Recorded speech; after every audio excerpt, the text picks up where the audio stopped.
안녕하십니까. 네, 이번 학기에는 그 캡스톤 그 강의 형식의 실습 강의를 별도로 구성을 한 과목 이상, 한 차시 이상 해야 돼서 그 좀 그동안 해왔던 교과 내용하고는 좀 다르게 별도의 컨텐츠를 한번 만들어 봤습니다. 근데 이 컨텐츠를 처음에 기획할 때 어떻게 해야 될까 좀 고민을 했는데요.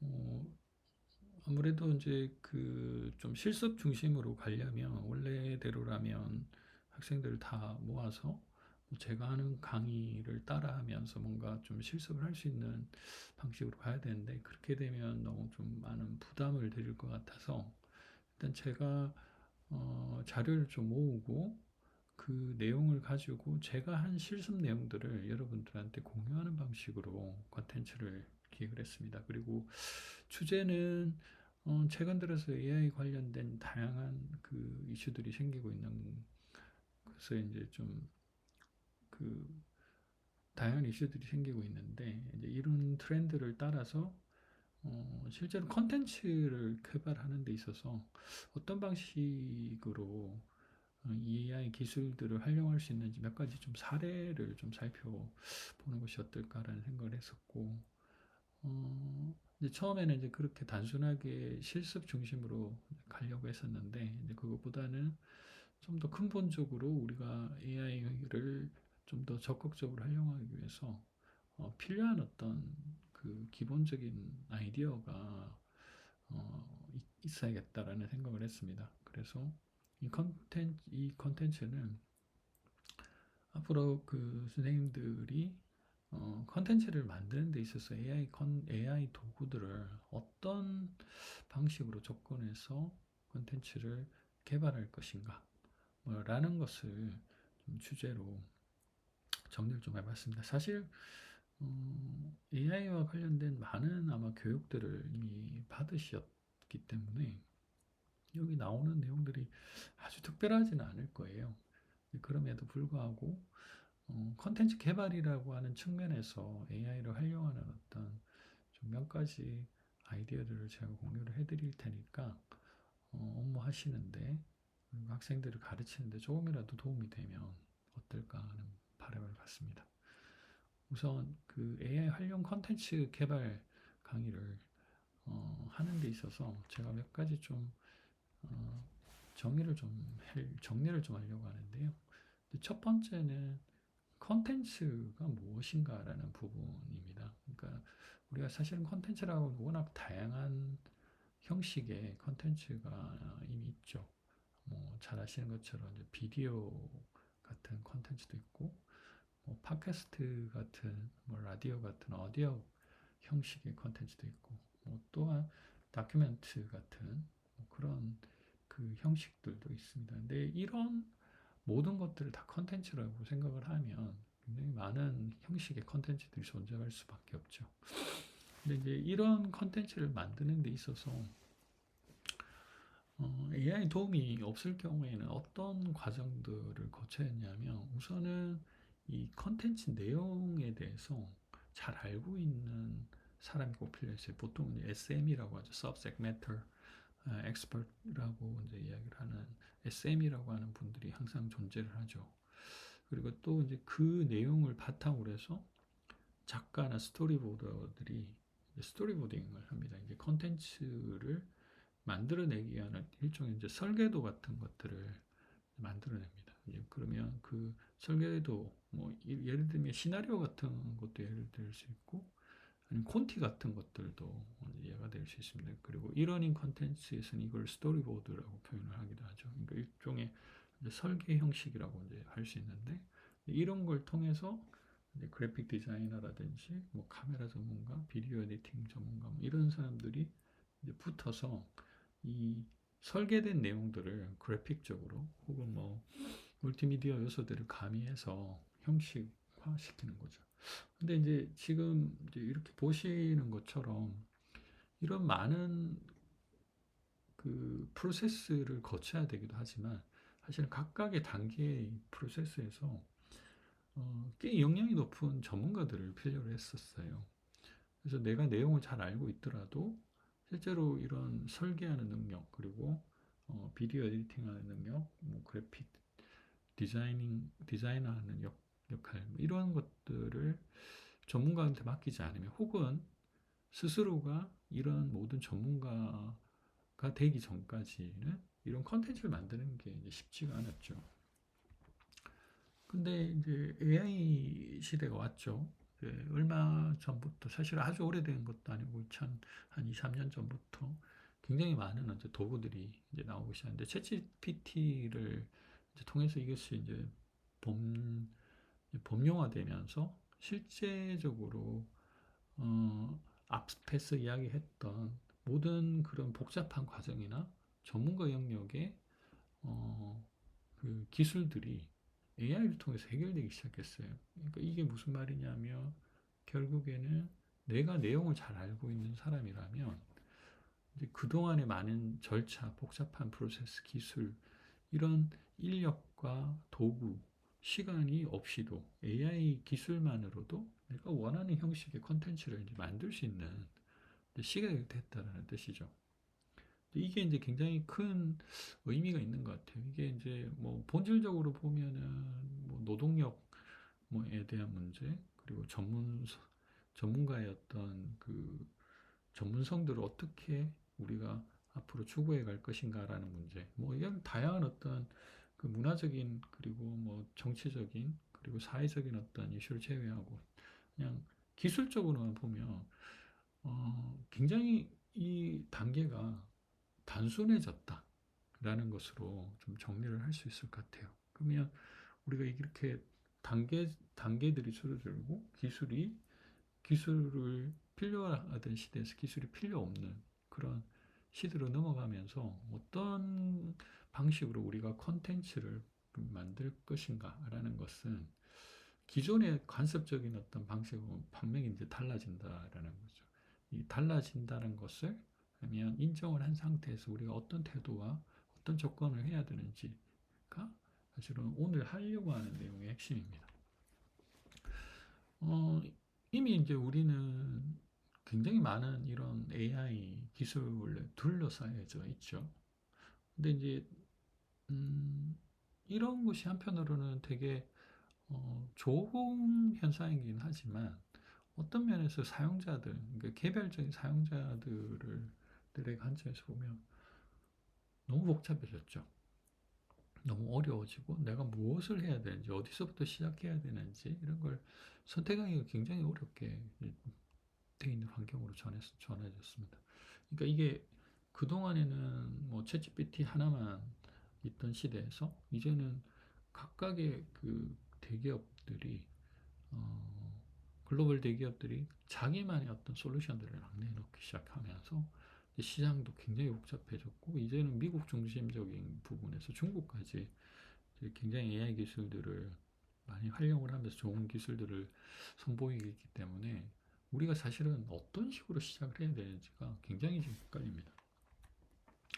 더군다나 이제 우리가 아주 깊은 기술 일을, 예를 들면 뭐 그 단순히 어떤 프롬프트를 통해서 내가 원하는 것들을 개발하는 것이 아니라, 그보다 훨씬 더 전문가적인 영역으로 들어가면 너무나 많은, 너무나 복잡한 생태계가 이 만들어져 있어서 내가 여기서 뭘 해야 되는지에 대해서 사실은 감을 잡기가 쉽지 않아요. 그리고 하루에도 몇 개씩 사실은 좋은 툴들이 계속 나오고 있기 때문에 어떤 것이 정말 나한테 맞는지를 또 판단하기도 사실은 굉장히 어려운 상황이죠.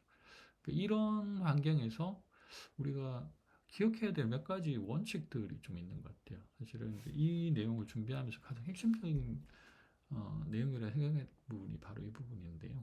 우선은 AI 기술에 대해서 아주 기본적인 이해들은 있어야겠다. 그러니까 이게 없이는 이 전반적인 어떤 트렌드를 이해하기는 좀 어렵다. 그러니까 뭐 개념이라든지, 그리고 AI가 어떤 종류가 있고, 그리고 우리가 흔히 이야기하는 뭐 generative AI, 생성형 AI가 도대체 뭔가라는 부분에 대해서는 어느 정도는 좀 기술적인 이해가 있어야 되지 않을까라는 생각이 좀 했고, 그리고 모든 걸 다 알 필요가 없죠. 내 분야에서 내가 원하는 것이 무엇인가라는 것에 좀 집중을 할 필요가 있겠다. 예를 들면은 내가 이제 가르치는 교사의 역할이라고 하면 주로 이제 컨텐츠를 만드는 역할이라든지 평가를 한다거나 뭐 이런 부분, 뭐 또 업무적인 부분에서 AI를 쓸 수도 있긴 하지만 어쨌든 몇 가지 테마에 딱 집중을 해야지 너무 많은 것들을 한꺼번에 이해하려고 하면 오히려 길을 잃을 수도 있다. 그런 생각이 좀 듭니다. 그 마지막으로는 이런 어, 그 익숙해지기 위한 하나의 절차로 AI와 대화하는 방법에 대해서 좀 이해를 할 필요가 있습니다. 이미 이제 프롬프트 엔지니어링이라고 하는 것들은 굉장히 좀 많이 알려져 있는 그런 개념인데 이 프롬프트라는 것을 단순히 그냥 AI한테 원하는 어떤 것들을 내가 원하는 것들을 효율적으로 잘 전달하기 위한 어떤 기술이라기보다는 이 AI와 대화를 어떻게 하느냐에 따라서 생산성의 차이가 너무 크거든요. 그리고 어떻게 효율화시키느냐라는 것도 결국엔 이제 굉장히 중요한 요소이기 때문에 이 AI와 대화하는 방법에 대해서도 익숙해질 필요가 있다. 저는 이제 이 세 가지에 대해서 오늘 좀 이야기를 좀 하려고 합니다. 그래서 우선은 첫 번째 주제인 AI 기술에 대한 기본적인 이 내용이 오늘 가장 많은 내용을 아마 담고 있을 것 같아요. 그 뒤에 이 두 가지 분야는 사실은 내용이 많지는 않습니다. 뭐 어떻게 보면 좀 단순한 내용에 가깝기 때문에 우선 AI 기술에 대한 기본적인 이해 부분을 최대한 좀 요약해서 제가 빠르게 이제 설명을 좀 드리고자 합니다. 우선 제가 좀 보여드리고 싶은 이 장면이 좀 있어요. 이게 이제 지금 화면에 잠깐 이제 People are training computers and creating machine learning models to explore all kinds of new ideas. New ways to interact, Yes. to understand the world, to play, and experiment. But machine learning is pretty intimidating to get into. So we've been wondering, what if it wasn't? With Teachable Machine, we set out to make it easier for anyone to create machine learning models without needing to write any machine learning code. When it first Teachable 머신이라는 건 아마 한번쯤은 들어보셨을지도 모르겠습니다. Teachable 머신은 실제로 그 구글에서 운영하고 있는 서비스 모델이고요. 이 Teachable 머신을 통해서 실제로 AI가 학습하는 내용들을 볼 수 있습니다. 이제 머신러닝이라고 해서 이제 좀 있으면 제가 다시 설명을 드리긴 하겠지만 그 AI의 가장 기초적인 어떤 그 모델이라고 할 수 있는 머신러닝이 어떻게 작동하고 어떻게 만들어지는지를 굉장히 사례적으로 잘 보여주는 그런 웹사이트입니다. 뭐 예를 들면 지금 이제 이렇게 레이블이라고 해서 어떤 타이틀을 이제 그 만들어서 이제 학습을 시키는 예를 들면 이제 우리가 뭐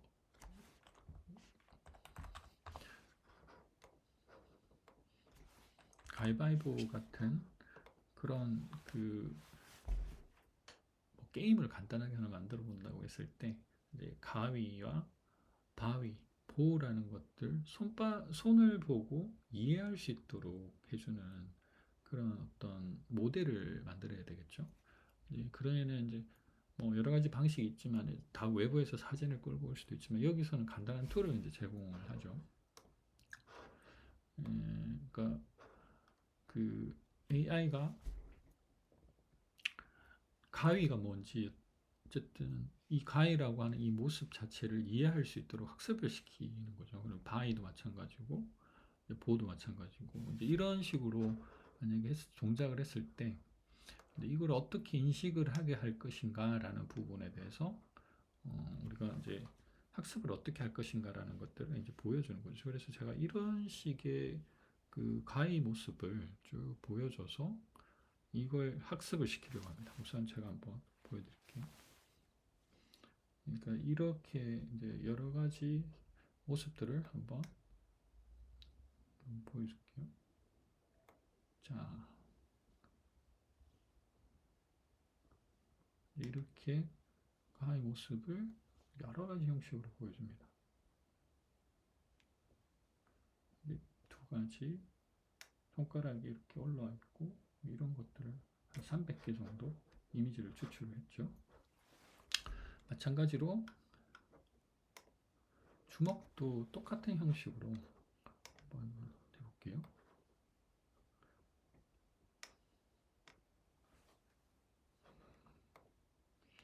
이제 여기서는 손가락을 펼치면 안 되고 여러 가지 형식으로 주먹을 보여줍니다. 이렇게 해서 한 300개 정도 학습을 한번 시켜볼게요. 이런 형식으로.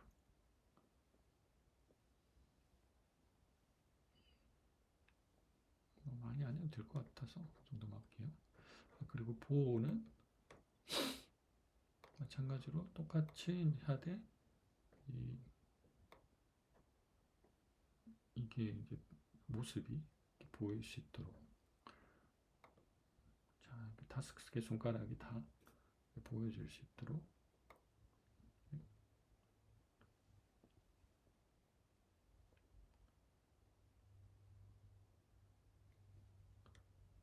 학습을 이제 시켜봅니다. 자, 이제 이렇게 이제 세 가지 형식의 이미지들을 학습을 일단 시켜서 레이블을 딴 거죠. 그러니까 여기 지금 이렇게 돼 있는 이미지들에서는 보라고 하는 그런 그 이미지가 만들어진 거고, 그 레이블이 딱지가 붙어진 거고, 여기 이렇게 주먹으로 진 것들은 바위, 그리고 가위 모양으로 되어 있는 것은 가위라고 하는 레이블을 달아놨습니다. 여기 이걸 가지고 트레이닝을 좀 시켜볼게요. 이렇게 되면 이 트레이닝을 하면서 이 이미지들과 이 레이블, 그러니까 타이틀을 학습을 하게 되는 거죠. 이 결과 자체가 이제 하나의 모델이 되는 거고, 이 모델을 통해서 앞으로 내가 어떤 사진을 주어졌을 때 그 사진을 이제 이것이 인지를 할 수 있는지 없는지를 나중에 이제 확인할 수가 있게 되는 거예요. 지금 트레이닝을 합니다. 지금 제가 올려놓은 이 사진과 이 타이틀을 이 AI 모델이 이제 학습을 하기, 새로운 모델을 저한테 만들어주는 거죠. 좀 단순하긴 하지만 이런 형식으로 머신러닝들이 이제 학습이 된 거예요. 예전에 가장 흔하게 이제 이야기하는 것이 고양이와 개 사진을 두고 고양이와 고양이인지 개인지를 맞추는, AI한테 이제 학습을 시켜서 그걸 이해하도록 만들어주는 그런 것들도, 고양이 사진에는 고양이라는 타이틀을 주고 개 사진에는 개 타이틀을 주는 이런 식으로. 지금 여기서도 이제 마찬가지로 제가 제 이미지를 빼고 크롭을 해서 이렇게 하면 이게 가위인지 바위인지를 얘가 인식을 하는지를 한번 볼게요.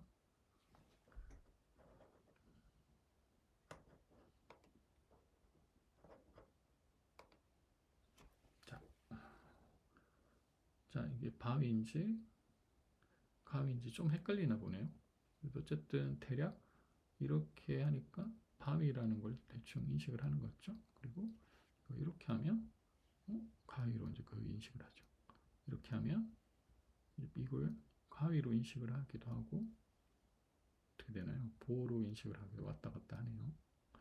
어쨌든 이제 사진이 더 많고 뭔가 조금 더 사진이 좀 더 많으면 이게 이제 확률이 좀 더 올라가겠죠. 이제 이런 식으로 학습을 하는 것이 그 일반적으로 우리가 티처블 머신에서 하는 머신러닝의 테스트 방식입니다. 이거보다 이제 조금 더 AI 기술들이 이제 발전이 되면 이제 딥러닝이라고 하는 방식으로 이제 작동을 하는데, 이건 그냥 레이블을 알려주지 않아요. 이게 무슨 말이냐면 목표를 알려주지 않습니다. 스스로 답을 그냥 찾는 거죠. 그러니까 뭐 일종의 이제 가위 바위보의 사진을 이게 가이다 바이다 보다라는 타이틀을 주지 않은 상태에서 스스로 이 세 가지 카테고리 유형들을 분석을 해내고, 물론 이제 그것이 뭔지의 의미는 잘 모를 겁니다, 처음에는. 근데 나중에 가위바위보를 스스로 구분을 해내고 패턴을 찾는 거죠. 그런 모델 방식들을 이제 딥러닝이라고 하고, 딥러닝, 그러니까 꼭 그 머신러닝 중에서도 이제 비지도형이라고 해서 일종의 이제 타이틀 달지 않는 그런 방식인데, 이제 주로 그 머신러닝보다는 딥러닝에 가까운 방식으로 이런 식으로 작동을 하죠. 근데 딥러닝하고 머신러닝 차이는 제가 나중에 다시 설명 좀 드릴게요. 어쨌든 지금 보여드리고 있는 이 그 블록 깨기, 우리가 어릴 때 많이 했던 이 게임을 구글 딥마인드한테 알려줬어요. 이게 지금 이제 한 4시간 정도 트레이닝을 하니까 이 친구가 어떻게 해야 되는지에 대해서 스스로 답을 찾죠. 처음에는 되게 게임을 잘 못하던 친구가 이제는 엄청나게 이제 빠르게 하고, 결국에는 우리가 고수들이 할 수 있는 이런 구멍 파기 같은 것들도 스스로 이렇게 깨닫게 되는 거죠. 이게 이제 무엇을 하라라고 알려주지도 않았고, 무엇을 목표로 하라는 걸 알려주지도 않는데, 단순히 그냥 점수를 높이는 것이 너의 목적이야 라고만 알려준 거죠. 근데 그 방법까지는 세세하게 알려주는데, 스스로 학습을 해서 스스로 답을 찾는 그런 과정을 이제 보여주는 겁니다. 그러니까 이게 지금 우리가 현재 이해하고 있는 AI 기술의 가장 핵심적인 내용이에요. 이제 여기서 이제 우리가 좀 주목해야 되는 부분들은 제가 이제 설명을 하면서 AI, 머신러닝, 딥러닝까지 다 설명을 드렸는데, 이제 앞에서 이야기했던 것처럼 머신러닝은 주로 정답지를 미리 알려주고 그 정답지에 해당되는 것을 미리 학습시키는 이제 그런 개념들을 주로 머신러닝이라고 한다면, 딥러닝은 머신러닝의 일종이에요. 머신러닝 일종인데, 대신 머신러닝보다는 훨씬 더 좀 다양한 기법들을 활용을 하는 방식입니다. 우선은 이제 두 가지 이 딥러닝이 뭐다라는 것들을 알려드리기 전에, 우선 머신러닝에 몇 가지 종류가 있다는 걸 좀 알려드릴게요. 아까 슈퍼바이즈드 머신러닝 모델과 언슈퍼바이즈드 머신러닝 모델 두 가지를 한꺼번에 제가 보여드렸는데, 슈퍼바이즈드 러닝이라는 건 제가 앞에서 가위바위보의 타이틀을 달아서 거기에 이미지를 학습을 시킨 방식하고 똑같다고 보시면 됩니다. 그러니까 이미 개인지 고양인지를 답을 알려주죠.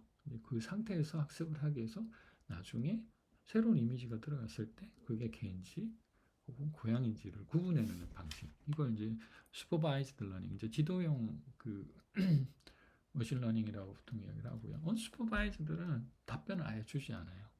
그러니까 내가 타이틀을 처음부터 제시를 하지 않는 거죠. 이게 개가 고양인지 아니면 가위바위보인지를 알려주지 않고 스스로 답을 이제 찾는 거죠. 근데 답을 찾을 때 슈퍼바이즈드 러닝은 이게 트럭이냐 아니면 승용차냐라는 것들을 미리 알려주기 때문에 새로운 유형이 들어오면 그에 맞는 것들을 찾아내는 그런 방식인데, 이제 unsupervised learning이라고 하는 주로 딥러닝에 있어서는, 그러니까 머신러닝의 하위 개념에서 주로 쓰고 있는 딥러닝에서는 이 차 자체를 차가 어떤 차인지를 답을 알려주지는 않지만 스스로 그 패턴들을 찾아요. 그래서 승용차의 패턴과 그리고 트럭의 패턴들을 아예 구분을 해내는 능력을 스스로 가져가는 거죠. 이걸 이제 unsupervised learning이라고 그렇게 이야기를 합니다. 그러니까 결국에는 머신러닝 기법 안에 이런 슈퍼바이즈드 러닝과 언슈퍼바이즈드 러닝이라고 하는 개념들이 있고, 그 안에 보면 뭐 강화학습이라고 해서 reinforcement learning이라는 개념도 같이 포함이 되어 있긴 하지만, 어쨌든 딥러닝은 이런 머신러닝에서 파생되어 있는 거다, 이렇게 이해를 하시면 될 것 같습니다. 근데 딥러닝이 그 기존에 있는 머신러닝과 확실하게 구분되는 거는 이런 unsupervised learning 개념뿐만 아니라 여기에 뉴럴 네트워크라고 하는 개념을 썼다는 거죠. 그러니까 뉴럴 네트워크라는 거는 뉴런이라고 우리가 예전에 생물 시간에 많이 배웠던, 그러니까 우리 신경계를 이야기하는 거죠. 뇌에 주로 존재하는 이 신경계를 그 기법들을 우리가 사고하는 이런 뇌신경계에서 주로 사고하는 활용하는 방식들을 그대로 적용했다라는 것을 착안하는 겁니다. 예를 들면 이런 복잡한 어떤 그 것들이 있을 때 어떤 복잡한 내용들이 이런 히든 레이어를 통해서 카테고리를 계속 자기 스스로 만들고 그런 것들이 몇 단계로 계속 나눠지게 되면 굉장히 정교한 어떤 그 구분할 수 있는 모델을 만들 수가 있다라는 개념이죠. 그러니까 이게 일종의 우리가 그 어릴 때 개인지 고양인지를 누군가한테 가르침을 받지는 않았지만 스스로 개인지 고양인지를 스스로 판단할 수 있게 되는 그런 어떤 방식과 동일한 방식으로 이해한다고 해서 뉴럴 네트워크라고 하는 그런 개념을 쓴 것 같습니다. 근데 이런 건 다 수학적인 알고리즘에 가깝고요.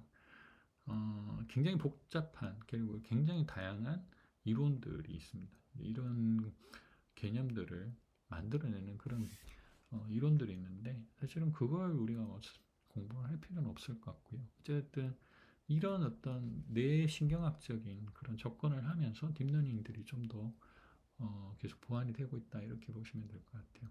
어쨌든 딥러닝이 이제 그런 그 unsupervised learning 개념에서 출발했고 unsupervised learning의 그 neural network이라고 하는 우리 신경망 개념들을 활용을 해서 만든 어떤 별도의 머신러닝의 하위 개념이다라고 이제 할 수가 있습니다. 근데 딥러닝 안에는 또 다른 서브셋이 있습니다. 이제 보통 우리가 생성형 AI라고 이제 이야기하는 이제 우리가 앞으로 컨텐츠 활용을 하는 데 있어서 굉장히 의미가 큰 이런 생성형 AI라는 것이 또 그 안에 하위 요소로 포함되어 있습니다. 딥러닝은 그래서 앞에서 주로 봤던 것들은 어떤 구분을 하는 개념에서 출발을 했어요. 처음에는.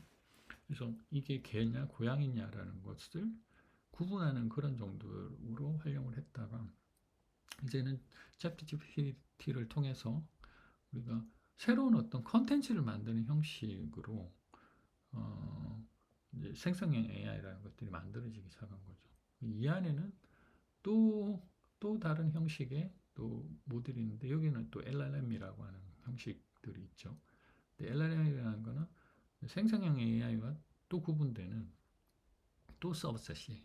그러니까 우리가 이 기능들이 사실은 원래대로라면 다 구분되어 있지만 사실 우리 챗GPT를 통해서 보면 이것이 두 개 다 섞여 있다라는 것들을 알 수 있죠. 그러니까 처음에 우리가 LLM과 우리가 생성 AI라는 것은 처음에는 구분되어 있었지만 이것이 하나의 우리 인터페이스를 만드는 과정에서 하나의 통합된 개념으로 지금 서비스가 되고 있다 이렇게 이해를 하시면 될 것 같아요. 어쨌든 딥러닝 안에 LLM이라고 하는 Large Language Model, 챗GPT 같은 친구들이 있고 그 챗GPT가 Generative AI까지 생성 AI까지 포함을 하게 되면서 좀 더 넓은 영역에서 서비스가 되고 있다 이렇게 이해를 하시면 될 것 같아요. 그래서 아까도 말씀드렸지만 딥러닝의 최초의 출발들은 이렇게 어떤 패턴을 구분하는 방식으로 출발했지만 지금은 그 패턴을 구분하는 것에서 그치지 않고 그 패턴을 학습한 내용 가지고 새로운 어떤 것들을 만들어내는 것까지 제너러티브한 기능까지 탑재가 된 그런 상태로 진화가 됐다라는 거죠.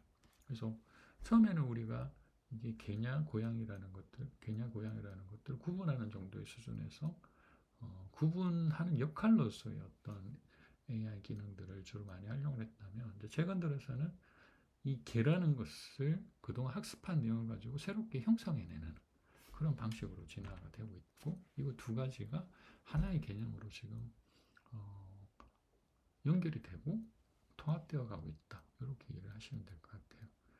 그래서 처음에 우리가 학습을 할 때 있어서 머신러닝은 내가 어떤 아웃풋을 받으면 이게 가위바위보인지 개냐 고양이라는 뭐 이런 식의 개념이었다라면 이렇게 구분해내는 그런 관점이었다면 이제는 AI가 제너러티브한 그런 개념들을 가지게 되면서 그동안 학습했던 내용들을 가지고 새로운 어떤 컨텐츠를 만들어내는 능력까지 이제 갖추게 된 걸로 발전이 되고 있습니다.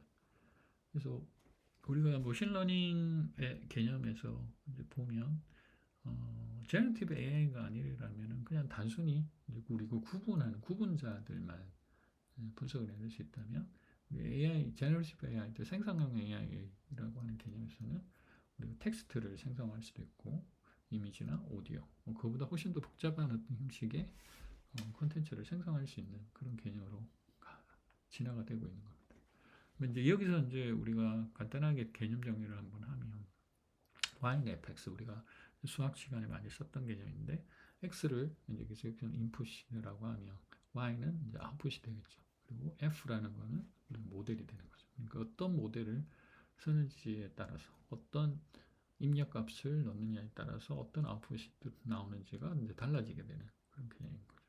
그러니까 우리가 non-generative AI, 그러니까 아까 이야기 말씀드린 것처럼 그냥 구분을 해내는 그런 개념이란 단순히 이제 이 친구가 뭐냐, 확률이 어떤 거냐 정도의 수준에서만 알려주는 개념이었다면 이제 생성형 AI는 콘텐츠 자체를 아예 생성시켜주는 그런 역할을 하기도 하는 거죠. 그래서 어쨌든 우리가 앞서 그 티처블 머신이라고 하는 그런 그 구글의 서비스하는 것들을 보셨지만 여기에는 이제 데이터들을 굉장히 많이 필요로 하죠. 우리 LLM을 만들 때도 마찬가지고 이런 생성형 그 AI를 만들 때도 마찬가지지만 엄청나게 많은 데이터를 필요하죠.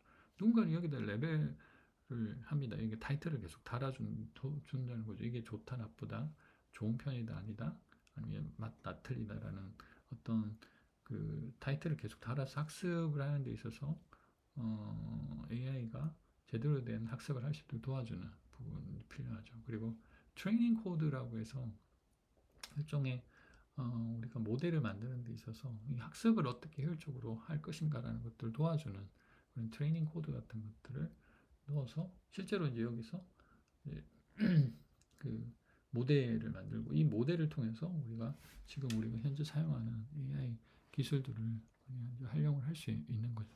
근데 이게 이제 기존의 머신러닝 개념에서 많이 활용을 했던 그런 어떤 그 비생성형 AI 개념이었다면 여기서는 이제 생성형 데이터를 만드는 방식에서는 이게 단순히 그 모델을 만드는 것이 훨씬 더 이제 복잡해지는 거죠.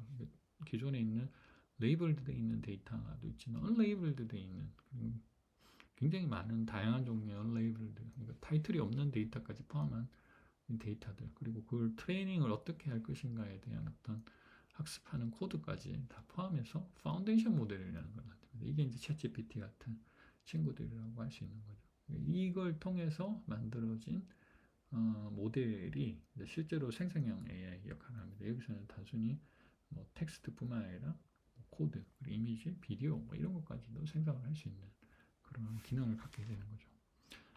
그래서 전통적으로 보면 우리 프로그래밍 하는 어떤 개념들이 이 AI가 기술이 그 실제로 도입되면서 굉장히 많이 달라졌어요. 예전에는 뭐 예를 들면 애니몬이다라고 하면 다리가 4개고 귀가 2개고 털이 있고 그리고 어떤 식으로 무엇을 좋아하는지 뭐 이런 울음소리가 어떻고 뭐 이런 것들을 하나의 성격으로 아예 다 집어넣어서 이걸 하나의 데이터로 관리를 하는 그런 개념이었다면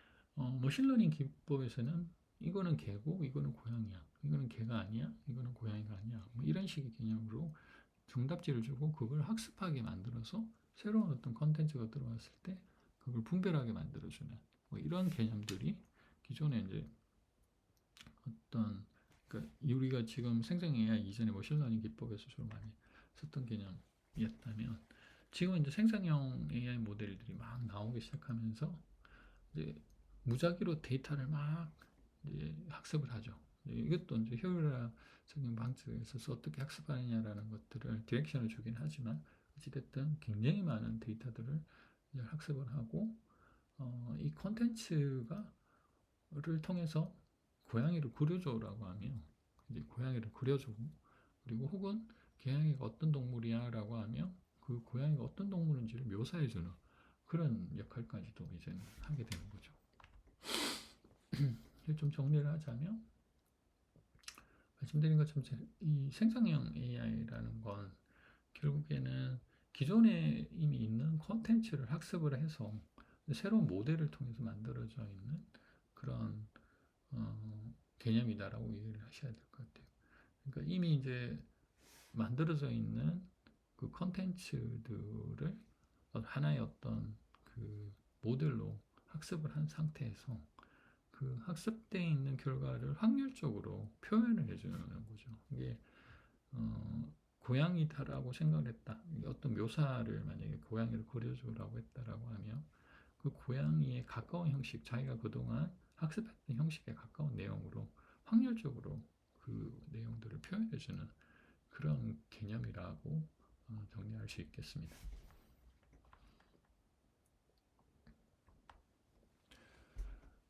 그래서 조금 더 나아가면 이제 말씀드린 것처럼 이런 그 AI 모델은 크게 보면 이제 또 멀티미디어적인 요소, 텍스트적인 요소 뭐 이런 걸로 좀 나눌 수 있는데 여기서 이제 우리가 주로 챗GPT 같이 질문에 대한 답변을 하는 것들은 주로 텍스트 중심의 랭귀지 중심의 모델이라고 하면 이미지도 요즘에 챗GPT에서 만들어주죠. 이런 이미지가 멀티모달이라고 요즘 이야기를 하는데 이런 것들을 통해서 만들어주는 이미지 예전에 그 다양한 종류의 그 이미지 그 생성형 AI들이 존재를 했는데 요즘에는 하나의 어떤 그 챗GPT 같은 클로드 같은 데서도 이미지를 만들어주는 방식으로 다 진화가 지금 되고 있죠. 네, 그 앞서 이제 이야기 드린 것처럼 그 제너티브 AI라는 것도 굉장히 좀 다양하게 이해될 수 있는 부분들이 있는데 여기 이제 사례는 인풋을 이미지로 넣었을 경우에도 뭐 텍스트나 이미지, 새로운 어떤 비디오 뭐 이런 것들이 이제 가능하다라는 걸 얘기하는 것 같습니다. 어찌됐든 인풋이 단순히 어떤 프롬프트 같은 형식이 아니더라도 이미지 자체만으로도 어떤 해석이 가능한 그리고 원하는 방식대로 텍스트나 이미지, 비디오를 출력할 수 있는 형식으로 이해할 수 있다. 뭐 이렇게 생각하시면 될 것 같고 가장 이제 흔히 많이 쓰이는 방식들은 이런 텍스트, 그러니까 흔히 이제 프롬프트라고 하는 그런 개념에서 새로운 어떤 형식의 텍스트, 이미지, 오디오, 뭐 혹은 디시전스 여기서 아까 약간 보여드렸던 그런 게임 같은 그런 방식의 아웃풋도 우리 기대를 할 수 있게 된 거죠. 여기서 이제 핵심적인 것들은 프리트레이닝이라고 하는 개념이에요. 그러니까 굉장히 많은 데이터들을 사전에 이제 학습을 해서 그 사전에 학습된 데이터를 바탕으로 한 파라미터가 이제 생성이 되죠. 몇억 개, 뭐 수십억 개 정도의 어떤 파라미터를 생성해서 이제 우리가 어떤 메시지를 전달하더라도 이 텍스트가 가지고 있는 의미들을 추출해내고 그 추출되어 있는 의미들을 pre-trained transformer 모델이라고 하는 걸 통해서 우리가 원하는 방식의 답변을 할 수 있도록 해주는 거죠. 여기서 이제 트랜스포머라고 하는 구글에서 만든 오픈 소스가 굉장히 큰 역할을 했는데 이건 설명하기가 좀 애매하고 여기에 이번 강의에서는 좀 결에 맞지 않는 내용이라서 간단하게 그냥 넘어가고자 합니다.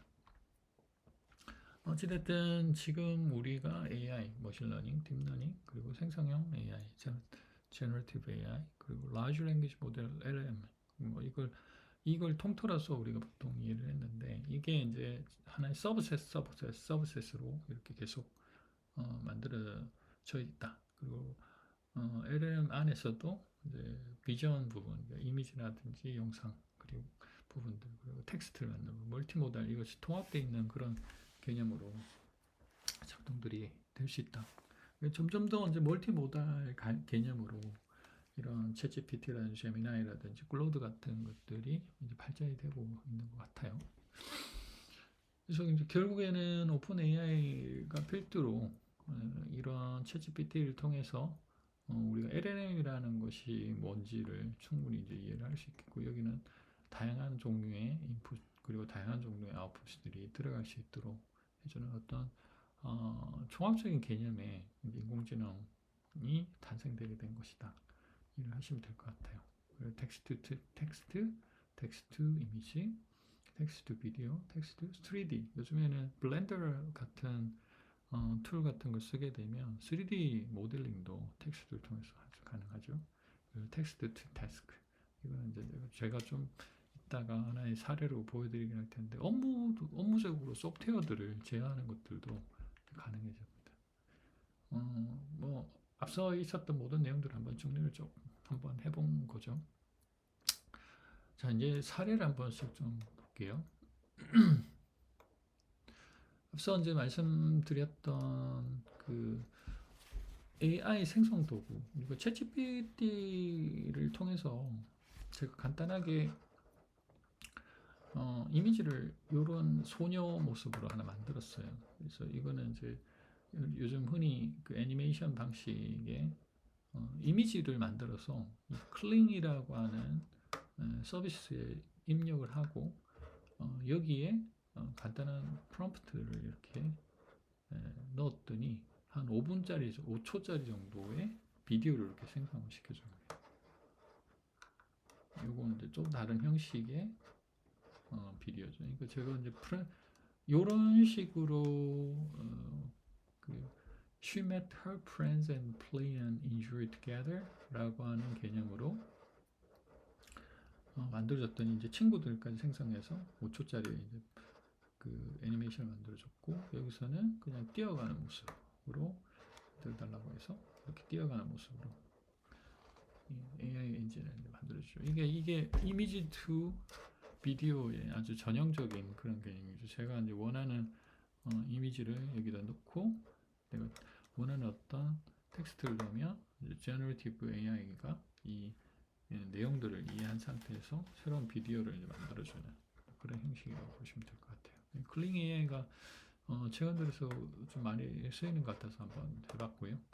그리고 또 하나는 이제 그 수노라고 해서 이제 음악 좋아하시는 분들 아마 이거 많이 쓰실 텐데, 내가 원하는 형식의 내용들을 간단하게 프롬프트로 넣고 음악을 만들어 달라고. 그러니까 여기서는 제가 떠나간 사람을 잊기 위해 아무를 찬송하는 마음을 펑게스타일의 노래로 만들어 달라고 했더니 이제 두 곡을 만들어 줬어요. 한번 들어볼까요?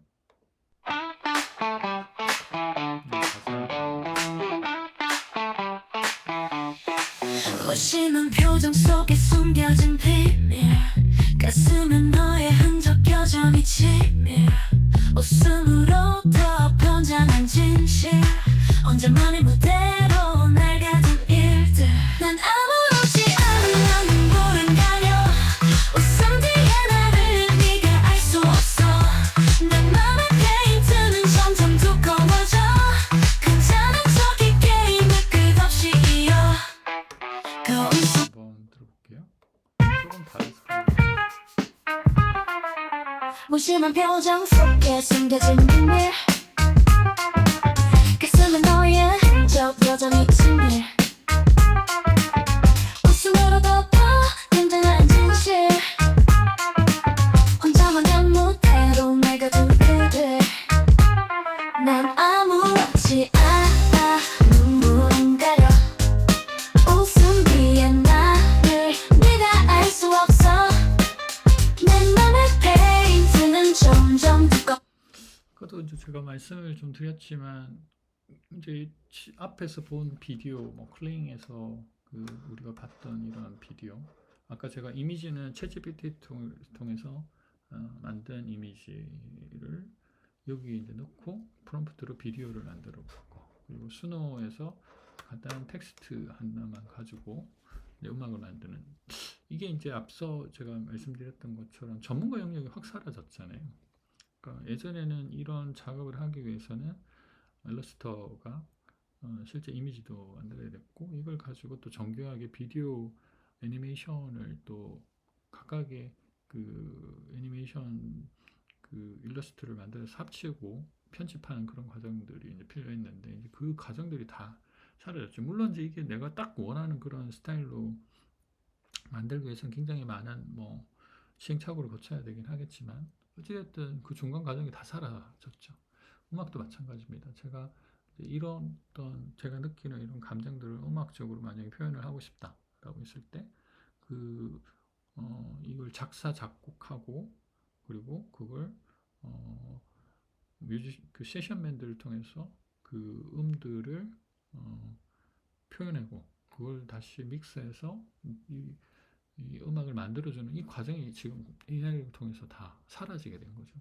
물론 이제 이게 수준이 높다 높다를 지금 판단하기 좀 힘듭니다. 왜냐하면 저는 듣기에 괜찮거든요. 근데 그렇다면 내가 의도한 느낌이냐? 라고 하면 또 그렇지도 않아요. 그러니까 이런 건 어쨌든 시행착오를 많이 거쳐야 되긴 하겠지만 어찌됐든 결과물은 어쨌든 나온다라는 것이 의미 있는 부분 아닌가라는 생각이 들고요. 이제 또 하나는 이제 제가 그 하나의 어떤 이미지를 가지고 제가 가지고 있는 이미지를 가지고 컨텐츠를 이제 만들어 봤죠. 이런 모더나이즈 러닝이라고 하는 부분을 만약에 비디오로 만든다고 했을 때 어떻게 만드는지를 한번 좀 사례적으로 안녕하세요 여러분. 이번에는 분산학습, 디스트리뷰티드 러닝이 이건 어떻게 발전해 왔는지 좀 제가 더 자세히 알아보겠습니다. 제 오늘 사진을 소개하는 이제 내용은 하나를 넣고 학습 과학자 아크 그레서, 이것도 시안젠 휴, 마찬가지로 스티브 챗GPT를 리더 등이 통해서 제안한 생성된 여러 연구 스크립트를 성과와 여기다 사례들을 넣어줘요. 토대로 그리고 정리했습니다. 먼저 제 1980년대 목소리를 초반으로 거슬러 클로닝한 올라가 볼까요? 그 개인용 음성 컴퓨터가 모델을 본격 여기다 적용을 보급되기 시킨 거죠. 시작하면서 그렇게 교육 되면 이 분야에서도 컨텐츠가 컴퓨터를 이렇게 활용한 만들어집니다. 새로운 학습 방식이 이게 활발히 일종의 시도되었습니다. 이 강의 형식의 시기에는 컨텐츠를 제가 플레이터라는 초기 원하는 대로 프로젝트가 대표적인 제 예로 목소리로 자주 언급됩니다. 해당 텍스트를 통해서 만들 수 있다라는 거죠. 이게 근데 단순히 한국말뿐만 아니라 제가 모르는 그 언어, 지금 여기는 스리랑카에서 쓰고 있는 싱할러인데요. Ayubun, Memscott, Sri Lankai Tibet Carrier Platform Vyapati Project Manager Vim. Apaviyapati Dekadahasavasa Dekadisambar Mase Arambu Dekadahasavasa Haidako Karatmakvi. Dekadahasvasitan the Master Plan. 좀 어색한 부분이 없지는 않지만 어쨌든 제가 그 말하고 제가 그 발표할 때 쓰는 행동 같은 것들을 그대로 다 하고 있습니다. 왜냐하면 이제 제가 비디오를 이거 같은 경우는 짧은 비디오를 학습시켰거든요. 그래서 아예 비디오에서 제가 하는 행동을 아예 이 친구가 아예 카피를 하는 그런 방식으로 표현하는 거죠. 이거 말고도 뭐 이렇게 예쁜 그 모델을 써서 이분이 Ever wonder what makes the internet tick? What's going on behind the scenes when you're browsing online, checking email, or streaming your favorite shows? Well, I'll give you a hint. It all comes down to these powerful machines. 어쨌든 이런 식의 것들도 가능합니다. 그리고 어쨌든 제가 뭐 다양한 방식으로 콘텐츠를 많이 한번 만들어 봤는데 좀 어색한 부분이 있습니다. 근데 이제 그 어색함을 조금 자연스럽게 만들 수 있는 과정들을 좀 그러니까 이거는 이제 제가 그 프로젝트 하면서 해외에서 찍은 사진 중에 하나인데 그 사진을 여러분 오늘은 활용을 사회적 해서 학습, 소셜 러닝이라는 개념에 대해서 텍스트를 이야기해 보려고 주고 합니다. 우리가 아까 흔히 말씀드렸던 말하는 공식적 학습, 클로닝 즉 조직에서 기획하고 클로닝 교실이나 기능으로 훈련장에서 이루어지는 목소리를 겉으로 보기에도 넣어서 잘 제 정돈되고 목소리로 체계화된 입술 학습과는 모양까지 이제 조금 다른 카피할 수 접근 있는 방식이에요. 이와 그런 달리 식으로 사회적 학습은 우리가 콘텐츠를 만들어요. 일상에서 사람들이 모여 교류할 때, 즉 직접적인 경험을 나누고 서로 배우며 협력하는 맥락에서 주로 일어납니다. 먼저 왜 이 문제에 주목해야 할까요? 우리가 살고 있는 이 시대를 배경들이 좀 일부에서는 무너지죠. 사회 그래서 시대, 좀 어색합니다. 어쨌든 우리가 완벽하진 않지만 이런 종류의 컨텐츠를 이제 만드는 것이 그렇게 어렵지 않은 시대가 됐다라는 게 있는 것 같아요. 또 이제 또 하나는 이제 여러분들 많이 이제 쓰고 있을 감마 같은 것들 많이 쓰고 계시겠지만 이제 뭐 젠스파크 같은 또 AI 모델을 쓰게 되면 제가 이제 챕터 2 제가 번역본을 올리고 이 내용으로 슬라이드를 만들어 달라고 했을 때 한 5분에 걸쳐서 6페이지짜리 이 슬라이드를 이렇게 만들어 주죠. 그러니까 이게 비디오뿐만 아니라 이런 우리가 업무용으로 쓰고 있는 파워포인트 같은 것들도 흔하게 만들어 줄 수 있는 결과물이 아주 완벽하지는 않지만 어쨌든 기본적인 개념들을 잘 이해를 하고 만든 것처럼 보입니다. 그럼 이제 이것도 약간의 그 어색한 부분들이 있죠. 박스가 이제 좀 정렬이 안 돼 있다거나 하는 것들 이런 것들이 보이긴 하지만 그래도 좀 쓸만한 내용들로 보입니다. 일단 이런 개념까지도 이제 가능해지고 또 요즘에 또 획기적인 부분들이 AI를 활용해서 코딩을 이제 하게 됩니다. 앞서서 만들어진 이 내용들도 사실은 코딩에 가까워요. 왜냐면 이제 보시면 코딩으로 자바스크립트 개념으로 코딩을 한 결과가 지금 이렇게 보여지는 거거든요. 그러니까 결국에는 코딩을 한 거죠. 여기서도 마찬가지지만 우리가 뭐 커서라든지 지금 뭐 제미나이 같은 것들을 툴을 통해서 보면 내가 간단하게 컨텐츠를 제가 원하는 어떤 방식의 서비스 모델을 하면 PRD라고 하는데 이제 그 PRD를 주게 되면 그 PRD에 맞는 그런 컨텐츠를 생성을 시켜줍니다. 예를 들면은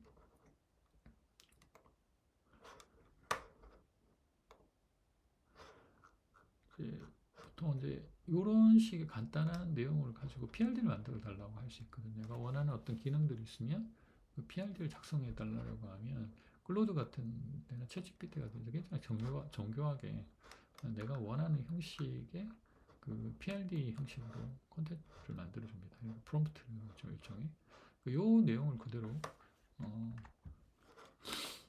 이제 커서 같은 곳에 여기 같은데 이렇게 카피를 해서 넣으면 이 친구가 그것대로 콘텐츠를 만들어 줍니다. 다 볼 수는 없지만 간단하게 한번 제가 보여드릴게요. 클로드에서 이제 지금 만들어진 내용을 한번 카피를 일단 해보고 커서에 이렇게 카피를 합니다. 그리고 나서 이 내용으로 그 PRD를 가지고 그 프로그램을 만들어 달라고 하면 이제 이 내용을 그대로 구현을 해주는 거죠. 전체 뼈대를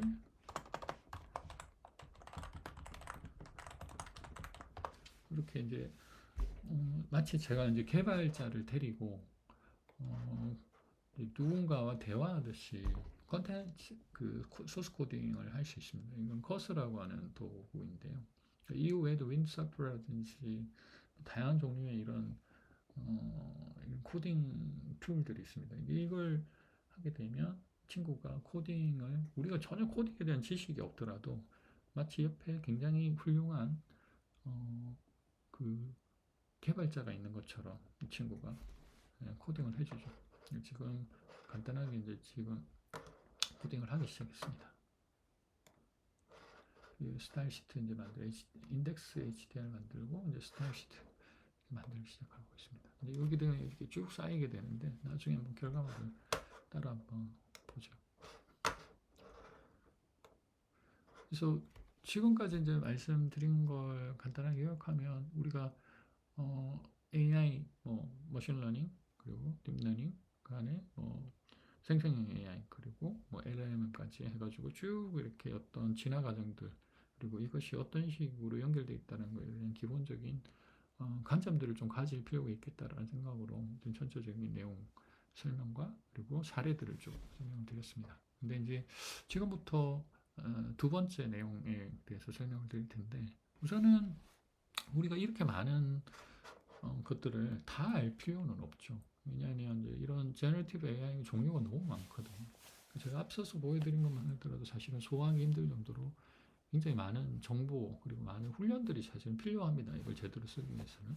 근데 이런 모든 것들 알아가는 건 너무 많은 또 어려움이 있죠. 시간적인 한계 그리고 사실 돈도 많이 듭니다. 이런 것들을 제대로 활용하기 위해서는 매달 또 구독료를 또 해야 되기 때문에 거기다가 이제 이걸 또 습득하기 위해서는 굉장히 많은 훈련들이 또 필요하기 때문에 이 모든 것들을 다 알아가는 것들은 사실은 거의 불가능하죠. 그러니까 여기서도 전문 영역들이 생길 수밖에 없다라는 겁니다. 제가 앞서 이제 말씀을 쭉 드렸지만 이런 그 데모는 앞서 이제 제가 봤던 것처럼 굉장히 다양한 종류의 다양한 종류의 어떤 업무적인 부분들이 있습니다. 근데 이제 우리는 비디오, 오디오, 이런 다큐멘터리 혹은 이러닝 콘텐츠와 관련된 것들을 어떻게 잘 만들 것인가 이 부분에 이제 집중을 해야 되는 거죠. 이 외적으로 우리가 또 예를 몇 가지만 한번 좀 들어볼게요. 예를 들면 클로드 같은 경우에는 이런 것들이 가능합니다.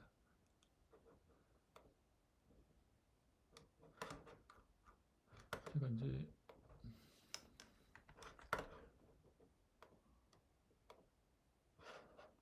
이렇게 이제 주말을 맞아서 가족들과 나들이 가려고 하는데 태국 근방에 갈 수 있는 여행 코스를 만들고 각 스케줄과 장소를 캘린더에 등록해 달라. 이제 이렇게 그냥 한번 하면 어떻게 이제 답변이 나오는지 한번 잠깐 보여드릴게요.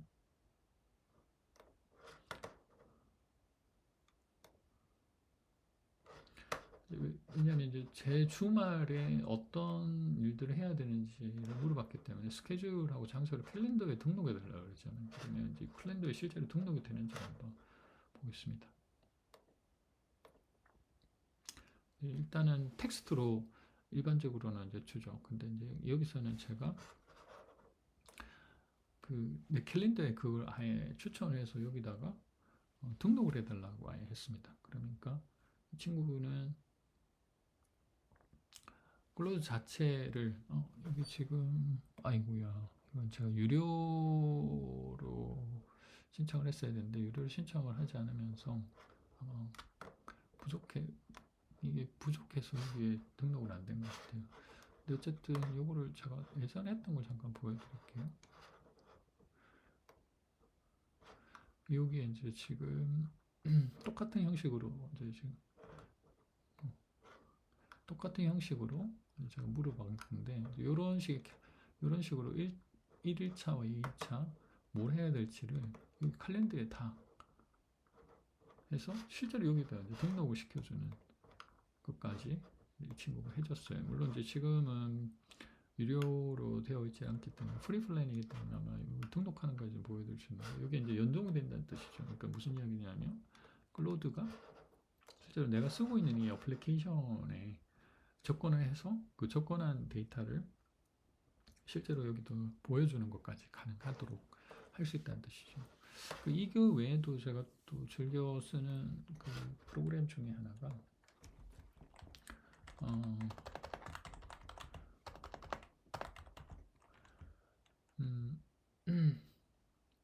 구글 노트북이라고 하는 서비스인데요.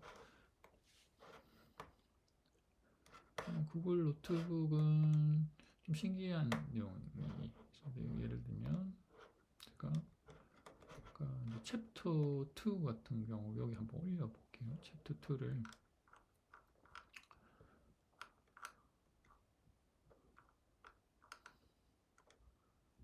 조금 복잡한 거 한번 해볼까요? 여기 그거는 이제 교육과 기술 천만 플래터 여행이라고 제가 이제 전에 조사한 내용들인데 이거 블로그 글을 번역한 건데요. 이 내용을 여기다가 한번 넣어볼게요. 이 내용을 이 친구가 이해를 일단 합니다. 그렇게 되면 이 내용을 가지고 이 학습한 이 내용을 가지고 예를 들면은 브리핑 문서를 만들어라고 하면 이 내용을 기반으로 브리핑되어 있는 내용들을 분석을 해줍니다. 그래서 컨텐츠를 이제 새로 생성을 해주죠. 여기 지금 보면 그리고 제가 좀 이따 보여드리긴 할 텐데 AI 팟캐스팅을 이걸 통해서 만들 수가 있습니다. 출력 언어를 한국어로 그냥 되어 있으니까 한국어로 한번 해볼게요. 일단 이건 좀 시간 걸릴 수 있으니까 나중에 보고요. 지금 보시는 것처럼 이제 이 내용 자체에 굉장히 복잡한 그 내용이고 꽤 긴 내용인데 이 내용을 아주 상세하지는 않지만 어쨌든 굉장히 요약을 잘 했습니다. 그래서 이 내용을 다 읽어보지 않더라도 마치 이 전체적인 내용을 이해할 수 있게 하고 또 하나는 뭐 학습 가이드. 이 학습 가이드 누군가한테 이 내용을 전달하려고 하면 어떤 전반적으로 학습 가이드가 좀 필요하겠죠. 일종의 내용을 어떻게 보면 스토리보딩하는 그런 개념으로 만들어주는 거니까요.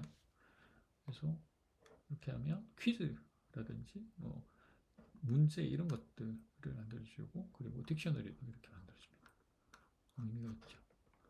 이 복잡한 내용들에 대해서 어떻게 할 건지 그리고 FAQ도 만들어줄 수 있고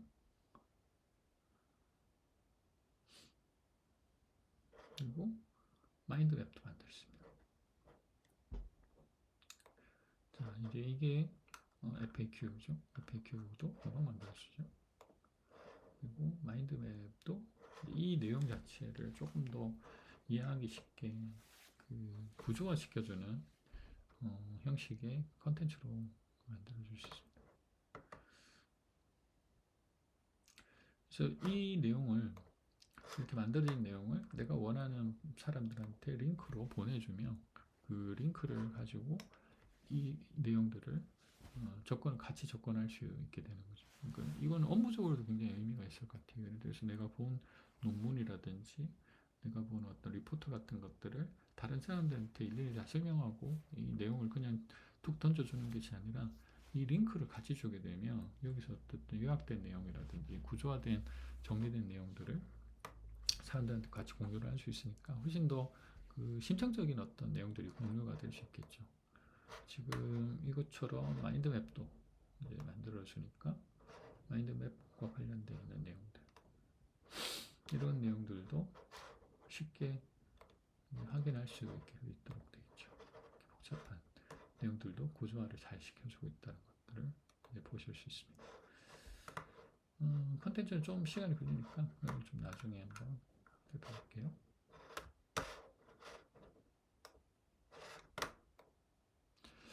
아까 제가 이제 잠깐 보였던 코딩 부분은 이걸 이제 요즘 최근 들어서는 바이브 코딩이라고 이제 표현합니다. 이제 놀면서 한다는 뭐 그런 뜻일 수도 있는데 마치 이제 내가 지휘자의 역할을 하는 거죠. 일일이 뭐 바이올린을 피아노를 치는 것이 아니라 이 AI가 그런 어떤 역할을 해주니까 저는 이제 지휘자를 오케스트레이팅만 하는 그런 개념의 코딩 개념들을 바이브 코딩이라고 좀 이야기를 합니다.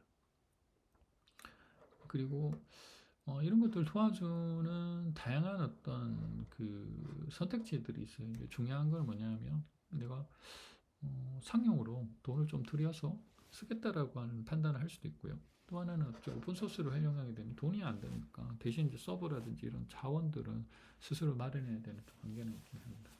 비용이 어떤 것이 높으냐 적으냐 또 판단을 또 해야 되긴 하겠지만 우리 선택지에는 크게 보면 이런 커머셜 제미나이랑 구글 같은 데서 나오는 거, 클로우드, 그리고 오픈 AI에서 나오는 챗GPT 이런 걸 선택을 할 수도 있고 요즘 중국에서 오픈 소스로 많이 이제 풀죠. 라마, 그리고 메타에서는 라마 같은 거 또 많이 오픈 소스 풀죠. 그리고 웃기게 이제 구글 같은 경우는 제미나이는 유료인데 이제 젠마라고 하는 친구는 또 오픈 소스이기 때문에 또 무료로 또 씁니다.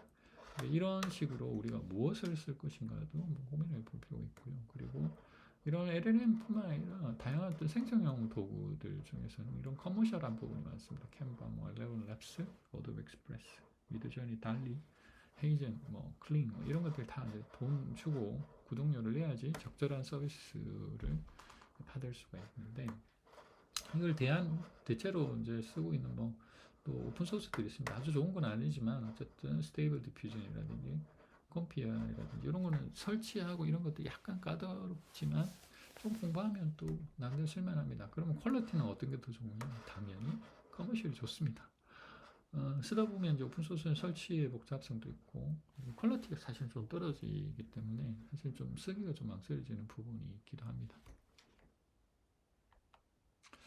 마지막으로 제가 좀 드리고 싶은 부분은 이제 프롬프트에 대한 이야기예요. 그러니까 결국에는 우리가 몇 가지 어쨌든 이런 그 선택지를 이제 만약에 결정을 했다 하더라도 결국에는 우리가 극복해야 될 몇 가지 장애물들이 좀 있다라는 거죠. 첫 번째가 hallucination입니다. 그러니까 100% 믿지 말라는 거죠. 모델이 확률적으로는 의미가 있는 답변을 주지만 100% 정확한 답변을 주지 않기 때문에 이런 할루시네이션을 피치 못하게 겪을 수밖에 없습니다. 그리고 뭐 이런 것들이 생기는 여러 가지 이유들이 있긴 하지만 어쨌든 좋은 의도로 답변을 주려고 나는 모른다라고 하기보다는 내가 가장 확률적으로 가까운 부분, 자기가 알고 있는 부분에서 가장 확률적으로 가까운 답변을 주려고 노력하면서 이런 할루시네이션 현상들이 생기기 때문에 어쨌든 이 할루시네이션을 막기 위해서 우리가 어떤 식의 프롬프트를 써야 되는 건지도 좀 고민을 좀 해야 돼요. 또 하나는 이제 RAG라고 하는 게임인데 아까 말씀드린 것처럼 이런 LLM에 LLM으로 만들어져 있는 생성형 AI 같은 경우에는 프리트레인드 모델이거든요. 이미 학습한 결과물을 가지고만 서비스하기 때문에 최근 트렌드라든지 최신 뉴스를 사실은 잘 반영하기 힘들어요. 더 문제는 아주 깊은 산업 분야, 깊은 전문 분야에 들어가면 또 거기에 대한 적절한 답변을 사실은 구체적으로 내놓기는 좀 힘듭니다. 그래서 RAG라고 해서 이제 별도의 데이터베이스 구축을 하고 별도의 학습을 할 수 있도록 만들어주는, 이게 두 가지 방식인데, 이제 파인 튜닝이라고 해서 특정 분야에 집중을 해서 이 LLM의 어떤 제너럴한 답변들을 조금 더 구체적인 전문적인 답변으로 끌어내는 그런 접근을 하기도 하고, 아니면 RAG처럼 별도의 데이터베이스를 만들어서 어떤 영역에 대한 질문이 들어오게 되면 이 프레이트레인드 모델에서 답변을 주는 것이 아니라 이 RAG 엔진을 통해서 답변을 주도록 만들어 줄 수도 있습니다. 이런 기법들이 요즘에 이제 하나씩 나오고 있죠. 그리고 또 하나가 이제 이런 할루시네이션을 없애는 이런 방식도 중요하지만 프롬프트가 굉장히 중요하다. 우리가 어떤 답변을 얻어내기 위해서 그냥 뭐 애기같이 그냥 물어봐도 사실은 대부분의 답변들이 나올 수 있는데, 사실은 얘도 기계이기 때문에 내가 바보같이 물어보면 바보같이 답변합니다. 결국에는 우리가 똑똑하게 질문을 해야지 똑똑한 답변을 얻을 수 있다라고 생각을 해야 되는 거죠. 그러니까 어떻게 그럼 똑똑한 질문을 할 수 있느냐라는 것이 우리가 지금 더 관심을 가져야 되는 부분인 것 같아요. 예를 들면은 여긴 잘못된 어떤 답변들, right educational contents about photosynthesis, 광학성에 대해서 뭐 이렇게 답변을 컨텐츠, 교육적 컨텐츠를 써줘라고 하면 사실은 그래야지 그렇게 똑똑한 답변을 얻기가 좀 힘들어요. 예를 들면, 그리고 뭐 프랙션이 뭐죠? 분수인가요? 분자인가요? 하여튼 그 프랙션에 관련돼 있는 문제, 그 레슨을 만들어줘. 이렇게 이야기를 하면 사실 그 안에 클리어하지 않기 때문에 복잡한 내용들을 담을 수가 없어요. 그래서 이런 것 같은 경우는 훨씬 더 정교한 어떤 답변들을 요청하는 방식으로 질문을 해야 됩니다. 그러니까 이런 식의 어떤 구체적인 내가 원하는 형식을 구체시켜주지 않으면 제대로 된 답변을 좀 얻기가 좀 힘들어요. 그러니까 여기도 마찬가지인데 좀 모호하죠. Create a video script about renewable energy. 그러니까 재생에너지에 대해서 비디오 스크립트를 만들어 달라고 하는데, 이게는 어떤 사람들이 듣는지, 길이는 얼마인지, 톤은 어떠고, 어떤 분야에 집중을 해야 되는지, 그리고 목적은 뭔지, 뭐 이런 것들에 대한 내용이 없기 때문에 사실은 제대로 된 답변을 좀 얻기 힘들죠. 그래서 훨씬 더 정교한 형식의 그런 프롬프트를 학습을 해야 된다라고 하죠. 그리고 create a quiz about space, 우주에 관련된 퀴즈를 만들죠. 이거 하면서 첫 번째 한 번, 두 번째 한 번, 세 번째 한 번, 네 번째 계속 이렇게 추가적인 질문을 줘서 답변하는 건 바람직하지 못하다는 거죠. 처음부터 아주 정교한 어떤 정도의 수준에서 이 물어보고자 하는 모든 내용들이 담길 수 있는 프롬프트 하나로 물어보는 것이 훨씬 더 에너지적인 부분에서도 절약이 되지만, 그리고 시간도 굉장히 절약될 수 있습니다. 이런 개념으로 우리가 처음에 프롬프트를 어떻게 설계하느냐, 이것도 굉장히 큰 의미가 있다는 거죠. 잘 모르겠거든. AI한테 프롬프트 자체를 만들어 달라고 물어보는 것도 괜찮은 방법이에요. 어쨌든 지금까지 제가 AI에 대한 어떤 AI로 우리가 컨텐츠 개발을 하는 데 있어서 필요한 몇 가지 노하우들을 좀 말씀드렸는데, 첫 번째가 AI에 대해서 구체적으로 좀 이해를 해보자. 그래서 근데 좀 복잡한 이야기를 좀 어렵게 말씀드렸고, 사례도 좀 몇 가지 보여드렸죠. 그리고 두 번째 이제 접근은 좀 이런 도전 과제들이 있다라는 것들, 전문 분야에 좀 집중을 하자라는 부분, 그 전문 분야에 내가 이제 컨텐츠 개발 부분에 집중을 한다라고 하면 이 내가 하고자 하는 부분에 해당되는 그런 부분에 좀 집중을 할 필요, 너무 많은 것들이 있기 때문에 너무 많은 선택지들을 고민하다 보면 사실은 길을 잃을 수 있죠. 근데 그 안에는 또 뭐 오픈 소스도 있고 뭐 커머셜도 있는데 각각의 장단점들이 있죠. 돈이 많이 들어갈 수 있고, 기술이 많이 들어가고 노력이 많이 들어갈 수 있기 때문에 나한테 유리한 것은 무엇인지 선택할 필요가 있습니다. 그러니까 예산적인 측면에서 좀 고민을 할 필요가 있죠. 이제 세 번째는 이제 할루시네이션이라든지 프롬프트와 관련된 것들 어떻게 최소화시킬 수 있냐, 그리고 라그라든지 파인 튜닝이라든지 이런 개념들을 통해서 어떻게 하면 좀 더 정교한 답변을 얻도록 할 수 있을까, 이런 식의 고민들도 이런 AI를 쓰는 데 있어서 좀 도움이 될 만한 내용들인 것 같습니다. 어쨌든 오늘 아주 길지 않은 시간이긴 하지만 전반적으로 우리가 이 AI 컨텐츠 개발을 하는 데 있어서 필요한 어떤 내용들을 쭉 한번 정리를 해봤고요. 여기 관련돼서는 좀 부족한 내용이 있을 수 있지만 그런 내용들은 혹시라도 필요하다면 질문을 해주시면 제가 또 별도로 답변을 간단하게 해드릴 수 있도록 하겠습니다. 아무튼 긴 시간 강의를 들어주셔서 감사하고, 이 내용들이 정말로 여러분들이 AI를 활용을 해서 컨텐츠 만드는 데 도움이 될 수 있기를 기대하겠습니다. 감사합니다.